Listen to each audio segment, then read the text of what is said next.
Ақтөбедегі рельс-арқалық зауыты Ресейге өнім экспорттау жөніндегі ірі жобаны іске асыруға кірісті. Әлемдегі ең үлкен компаниялардың бірі Ресей темір жолдары ашық акционерлік қоғамымен жасалған келісімге сәйкес отандық кәсіпорын көрші елдің нарығына 50 мың тонна рельс жеткізеді. Қазірдің өзінде сапалы тауардың алғашқы партиясы жөнелтілді.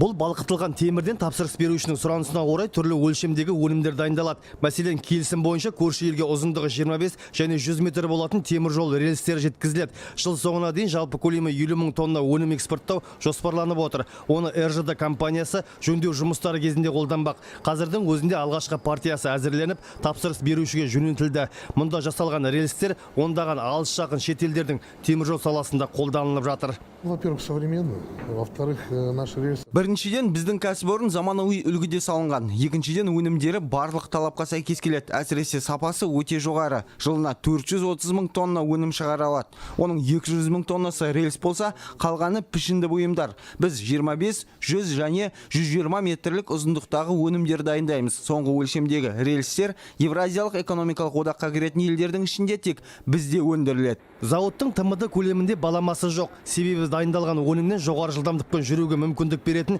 темір жол желісінде салуға болады. Заманауи кәсіпорынның құрылысы 2013 жылы басталып, жоба құны 82 миллиард 700 миллион теңге қаражатты құраған болатын. Оның 70%-ін Бәйтерек холдингінің еншілес құрылымы Қазақстанның даму банкі қаржыландырды.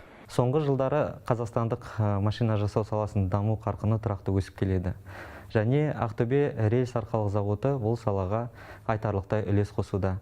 Ақтөбе рельс-арқалық зауыты Қазақстан даму банкінің Greenfield жобасы болып табылады. Және бүгін бұл жоба дамудың сенімді векторын көрсетіп, өндіретін өнімін тек Қазақстан нарығына жеткізіп қана қоймай, сонымен қатар ТМД елдеріне экспорттауда. Зауытта дайындалған рельстер негізінен елімізде қолданылып келеді. Соңғы 4 жылда 400 мың тоннадан астам өнімі темір жол құрылысы мен жөндеу жұмыстарына бағытталған. Қазір еуропалық нарыққа шығу үшін тиісті шаралар қолға алынды. Әнуарбек Мырзатайұлы, Болат Молдағалиев, Ақтөбе, Хабар 24.